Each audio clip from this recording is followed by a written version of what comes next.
There is an island that kills every visitor, a tomb guarded by rivers of liquid poison, and a library holding secrets that could rewrite history.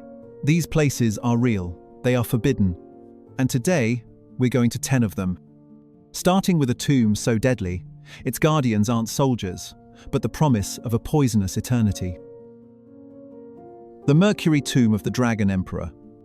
For centuries, stories of the first emperor of China's tomb, a place protected by rivers of poison and automated crossbows, were dismissed as fantastical exaggerations, the stuff of myth. But modern science has uncovered a chilling truth that makes the myth seem far more like a historical account. In the heart of China lies a mountain-sized tomb, guarded by an army of stone soldiers.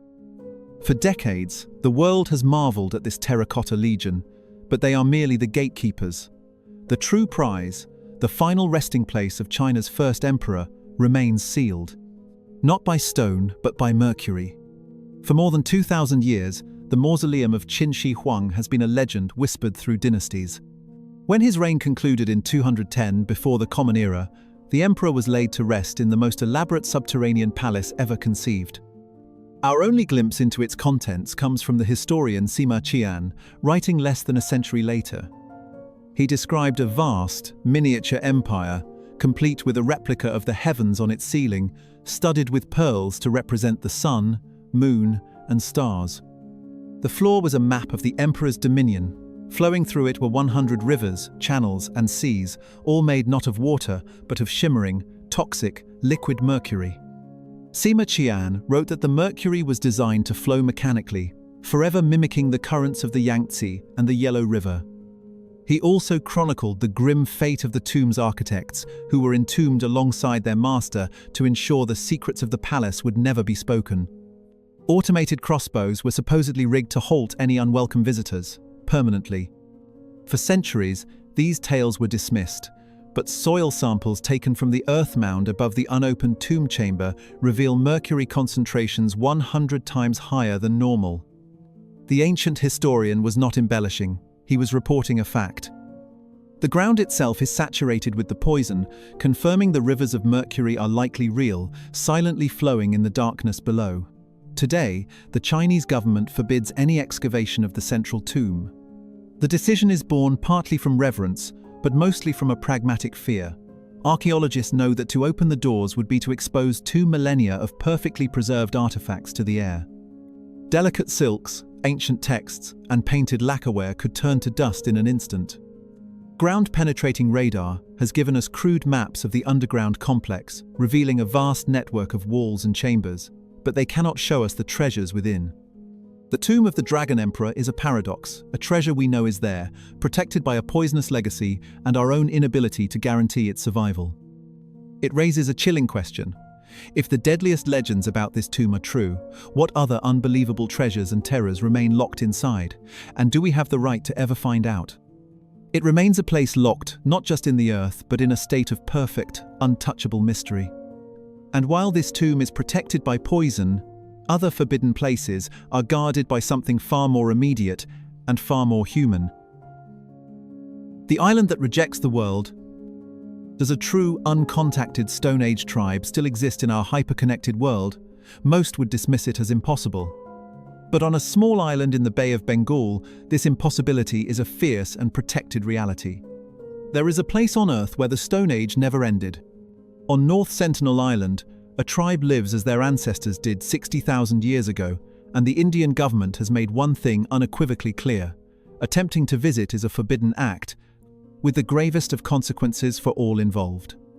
For centuries, this land, roughly the size of Manhattan, has been a void on the world map, a lush green enigma that actively repels discovery. The Sentinelese are one of the last uncontacted peoples on the planet.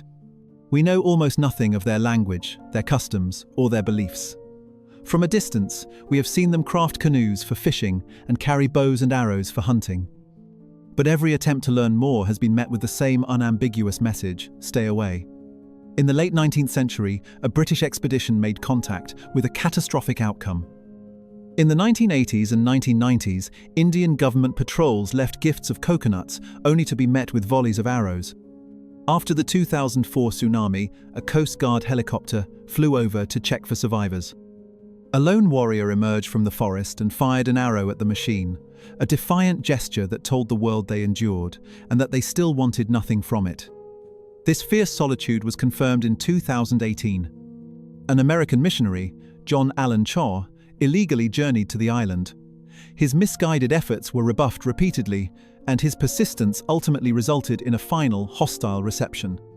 The event was a stark and tragic reminder that the people of North Sentinel do not wish to be contacted. Their home is not a destination, so why is the island so fiercely protected? Indian law establishes a 3-mile exclusion zone around it. This legal wall exists not only to protect outsiders, but more importantly, to protect the Sentinelese themselves. Having lived in isolation for millennia, their immune systems are a biological time capsule. A single microbe from our world, the common cold, influenza, measles, could unleash a devastating epidemic, wiping them out. The island is a forbidden archaeological site, not of stone and dust, but of flesh and blood. It is a living fragment of humanity's deep past. The dilemma, then, is a profound one. Is our desire for knowledge a right, or is our very presence a form of destruction? Protecting this fragile culture requires us to leave it completely untouched.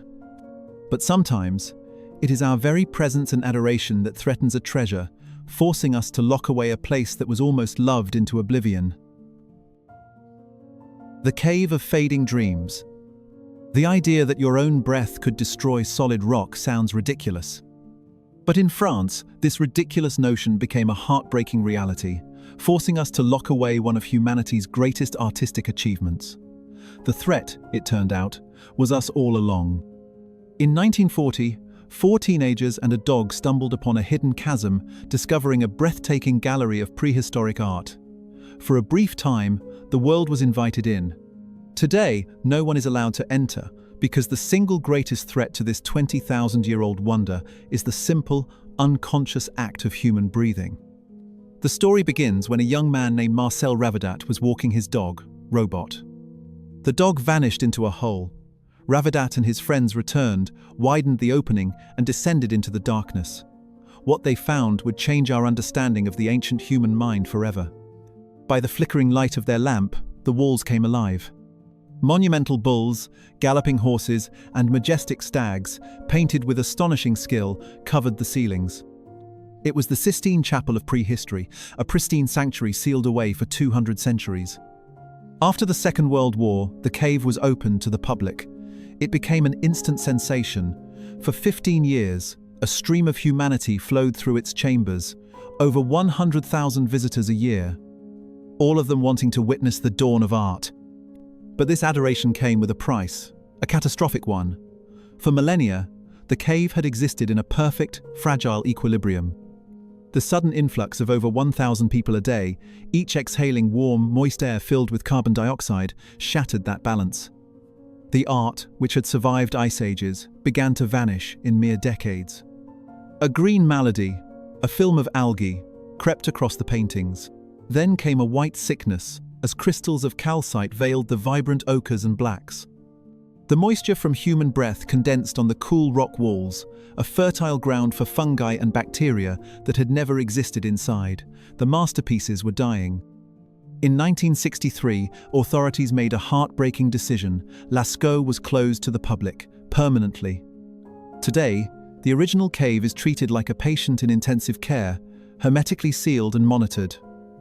Only a few specialized scientists are allowed inside for a few minutes each year. To save this treasure, we had to forbid ourselves from ever seeing it again.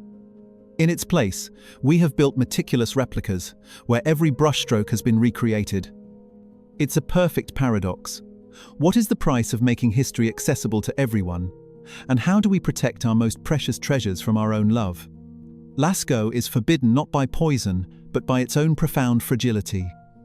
Yet some sacred places are kept from view, not because they are delicate, but because they are deemed so holy that ordinary people are never meant to lay eyes upon them. Japan's Shrine of Impermanence. Why would you deliberately tear down a 1,300-year-old sacred building every 20 years? In Japan, this act isn't destruction, it's the ultimate form of preservation. In a sacred forest stands the country's most revered shrine. It is a structure that is simultaneously ancient and brand new. But what priceless treasure it holds inside, only the imperial family and a few chosen priests will ever know. This is the Ise Grand Shrine, the holiest site in the Shinto religion. At its heart are two main sanctuaries, Naiku, dedicated to the sun goddess Amaterasu Omikami, ancestor of Japan's imperial line, and Geku, for the god of agriculture. To approach the shrine is to feel a palpable sense of reverence, but that is as close as most will ever get. The holiest parts of Ise are among the most inaccessible places on Earth, protected behind a succession of 4 towering wooden fences. Visitors are permitted only as far as the outermost gate. Photography is strictly forbidden. What makes Ise unique is its tradition of ritual reconstruction, Shikinen Sengu. For over 1,300 years, every 2 decades, the shrine buildings are meticulously deconstructed. On an adjacent, identical plot, a flawless new shrine is built, using ancient techniques that require no nails. This cycle embodies core Shinto beliefs about renewal, purity, and the passing of sacred knowledge from one generation to the next. The ultimate purpose of this immense effort is to protect an object of unimaginable significance.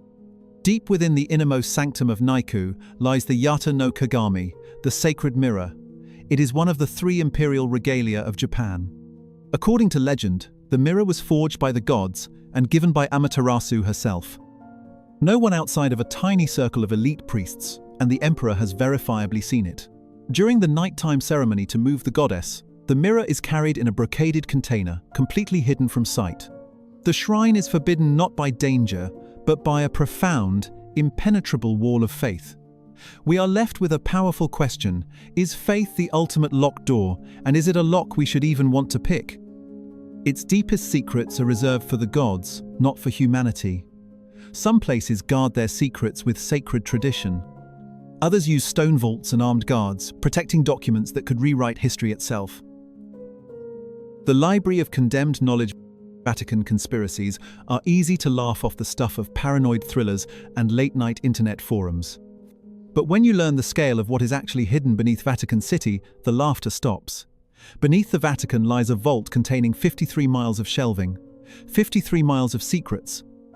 This is the Pope's private archive, and access is so restricted that for centuries, its contents have fueled conspiracies of lost gospels and the unvarnished truth of a global faith. For most of its existence, it was known as the Vatican Secret Archives. Today, it is officially the Vatican Apostolic Archive, a climate-controlled fortress extending deep beneath Vatican City, housing an unbroken record of papal activity for more than 1,200 years. The sheer scale is staggering. It holds the records from the trials of the Knights Templar, the papal bull that excommunicated Martin Luther, the desperate plea from King Henry VIII to annul his marriage, the final, heartbreaking letter from Mary, Queen of Scots, written hours before her execution. These are the known treasures, the fragments the Church has allowed the world to see. They are a fraction of the whole. The true forbidden nature of the archive lies in its secrecy. Gaining entry is a monumental task. Once inside, you cannot browse. You must request specific documents from centuries-old ledgers and are limited to just a few items per day. Vast sections remain completely uncatalogued. Furthermore, all documents are sealed for 75 years from the end of a pontificate, meaning recent history remains entirely off-limits. This profound secrecy has created a vacuum that human imagination has rushed to fill. What else lies in those uncatalogued sections? Gospels excluded from the Bible? Correspondence from Roman emperors about the crucifixion? Or something else entirely? The archive proves that nothing fuels speculation more than a locked door.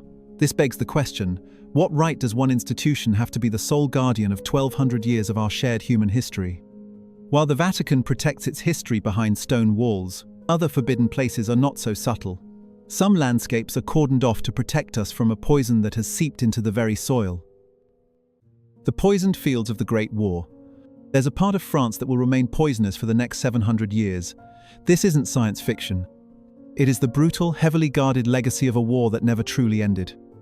In northeastern France, there is a vast scar upon the earth known as the Zone Rouge, the Red Zone. It is a battlefield frozen in time, so saturated with unexploded shells and invisible poison that it will remain perilous to humans for centuries. When the Great War concluded in 1918, the Western Front was a scene of utter ruin, especially around Verdun. The land had been obliterated. Forests reduced to splinters, villages erased from existence.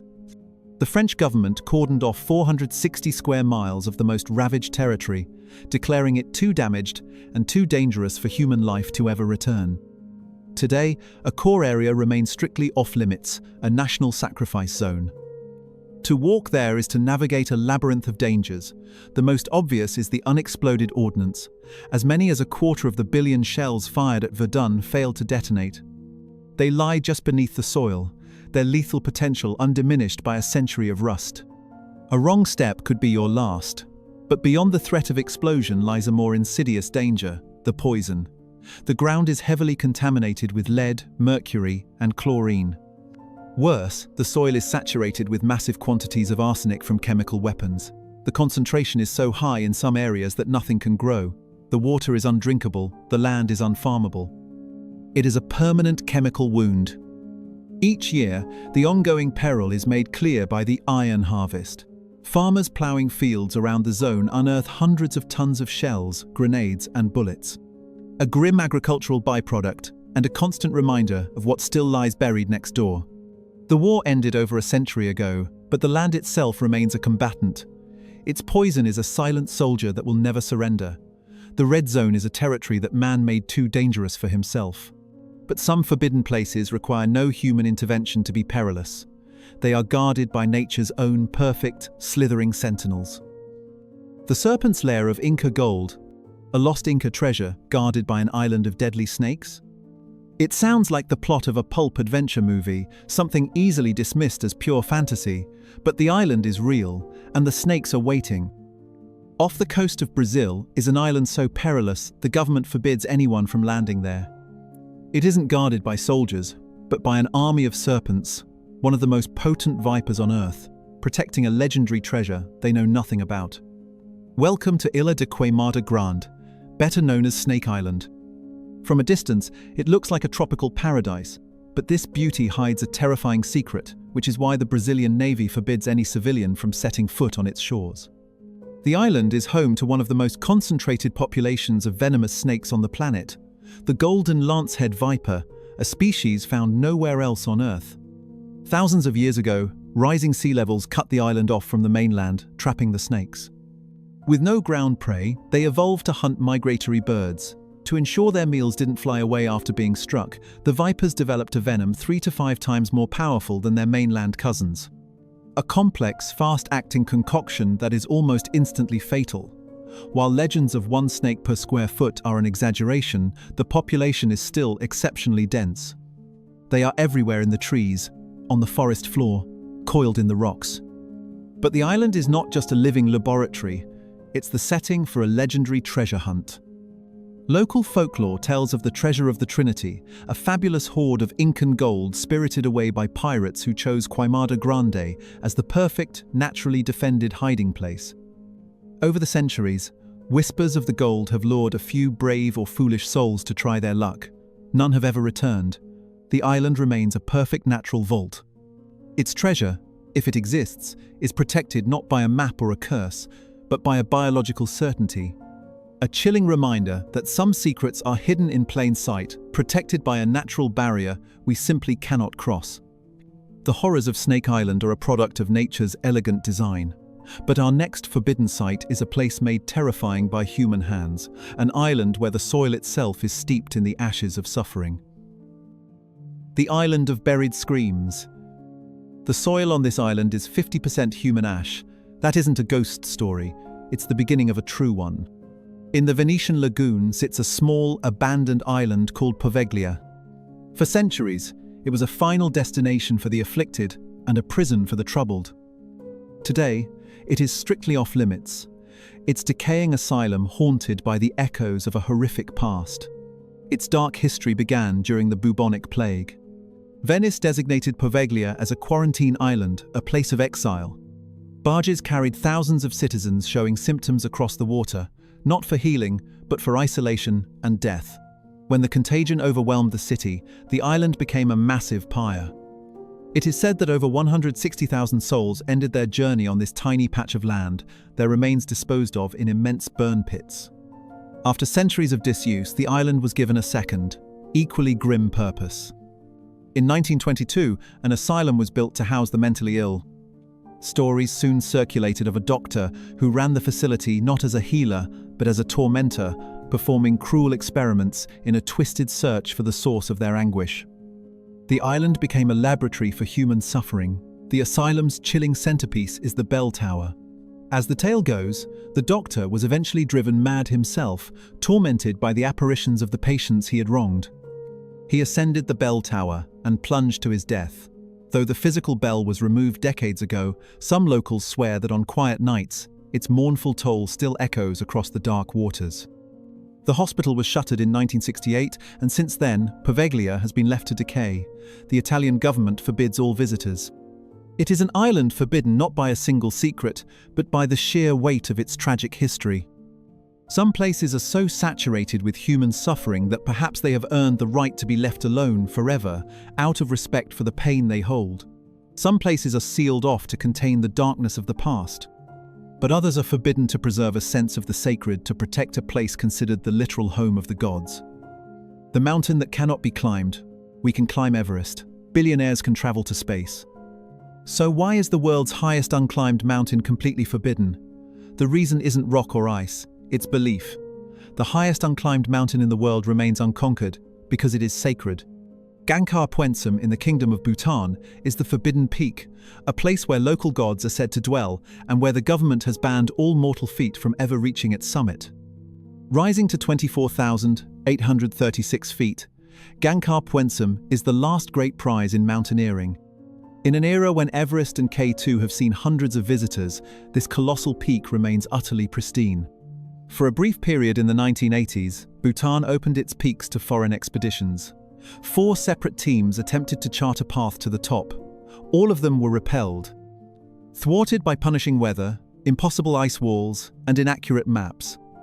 The mountain seemed to possess a will of its own. The reason, according to the people of Bhutan, is spiritual. To them, Gangkhar Puensum is not merely a mountain, it is the sacred abode of powerful deities. The peaks are their thrones. To ascend the mountain would be an unforgivable act of desecration that could bring great misfortune. In 1994, the Bhutanese government chose to honor this profound cultural belief, banning the climbing of any mountain higher than 6,000 meters. In 2003, they prohibited all mountaineering. The decision transformed Gangkhar Puensum from a physical challenge into a protected spiritual monument. It is a rare and powerful statement that some things are more valuable left unknown, more important as objects of reverence than as trophies of human achievement. The mountain is now a massive, vertical nature preserve and a repository for ancient folklore, including tales of the mythical Yeti.